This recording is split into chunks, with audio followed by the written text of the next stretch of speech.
Welcome to Super Media Runners, where we run the media to you. With the latest buddy cop franchise, Bad Boys, releasing Bad Boys Ride or Die, I wanted to make a tier list of the modern buddy cop movies of the 2000s based on my opinion. The arbitrary rules to this is that these movies are all movies I have seen. It has to be somewhat follow the buddy cop formula, i.e. two unlikely people coming together to solve a case with police involvement in some form. And yeah, that's it. Also, for context, I have never watched Bad Boys 1, 2, 3, or 4 at this point. So yeah, we're not going to talk about that franchise at all. Sorry to disappoint any Bad Boys fans, and I was always a Rush Hour guy anyway. Oh, and if one movie of a franchise is from the 90s and the others are from the 2000s, I'm not going to do any of them, so yeah, keeping it fair at least. Cop Out is pathetic and cute for some reason. It's trying to use Tracy Morgan's goofy sense of humor and Bruce Willis's action-grizzled experience to poke fun at buddy cop movies, but instead it just feels like a lazy entry into the genre that could have used more of its runtime to create that relationship and elevate the stakes. By the time the movie reaches its gun-blazing finale, I was just tired, as the rest of the crew. Besides the entertaining behind-the-scenes drama, Cop Out is a real cop-out of the buddy cop subgenre. D tier because there is some fun one-liners courtesy of Tracy Morgan. I think The Other Guys is what Cop Out was trying to be, but definitely more engaging, entertaining, and funny. Will Ferrell and Mark Wahlberg's dynamic relationship carries most of the film, but Adam McKay really made this a love letter to New York crime movies, while injecting as much of his raunchy humor as possible. I think when comparing it to McKay's earlier works with Anchorman, Talladega Nights, and Step Brothers, it still holds up, and I think the action scenes are pretty competent and entertaining for a comedy. I'd say A tier because some of the gross-out humor and over-exaggerating improv really slows down the pace of an otherwise solid buddy cop movie. Let's Be Cops feels like a concept for an episode of a sitcom, which doesn't help that the two leads were both involved in the hit show New Girl, so yeah, I think both characters had a very interesting relationship, and they both clearly have set issues that I found more engaging than the rest of the predictable plot. Definitely got to give a shout out to Andy Garcia and Rob Riggle taking their roles seriously in this one. It's a solid B-tier movie that is funny a few times, exciting a few times, and nothing really special as a buddy cop movie.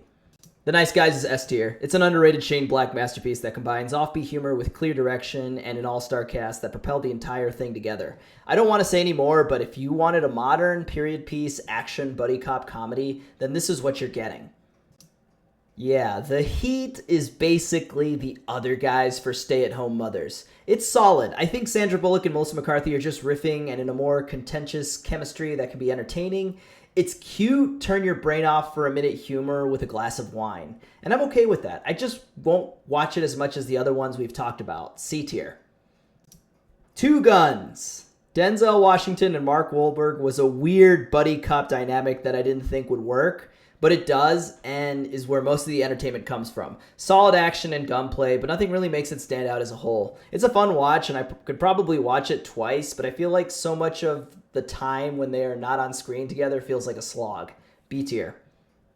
21 Jump Street was peak meta humor in the 2010s, and I think it still holds up very well. Channing Tatum and Jonah Hill were perfect for the roles, and I never feel like I'm not having a good time with it. It does snark and sarcasm in a way that never feels pretentious or overbearing, and the entire supporting cast, with Ice Cube being a major standout, is incredible. S tier.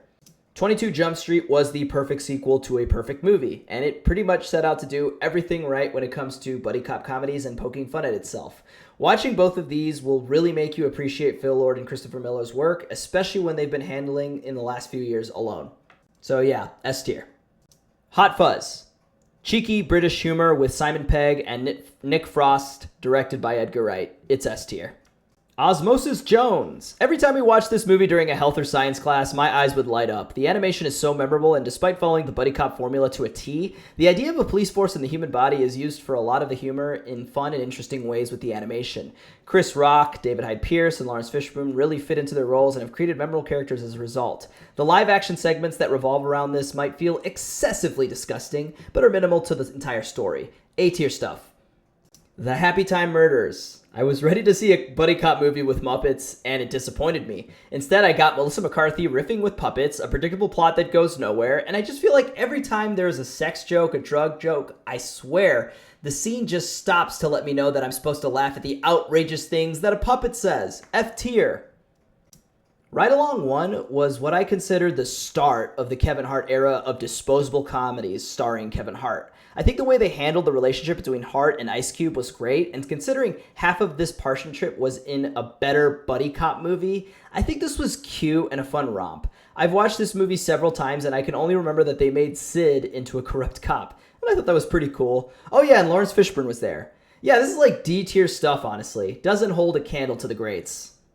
Ride Along 2 is the victory lap that nobody really asked for. By expanding the cast to more funny people, more action, and more stupid stuff, I guess it didn't feel as special, even with Ice Cube and Kevin Hart pretty much having the same dynamic. F tier. I didn't know that dressing up as a mouse was a fetish, by the way, so I learned something from this movie, I guess. Zootopia, an animated buddy cop film from Disney that created a living, breathing animal city to life while also creating an interesting dynamic between a bunny and a fox.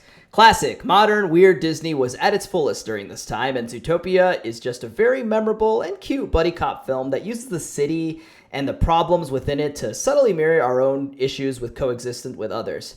S tier, and just, side note, I'm not a furry. This is S tier, but not because I'm a furry. I'm not a furry, so yeah. And that concludes our buddy cop tier list. So take a look at it. And did I miss any good buddy cop movies? Let me know in the comments below. And don't forget to like and subscribe for more Super Media Runners. Thanks again, guys. Have a great one.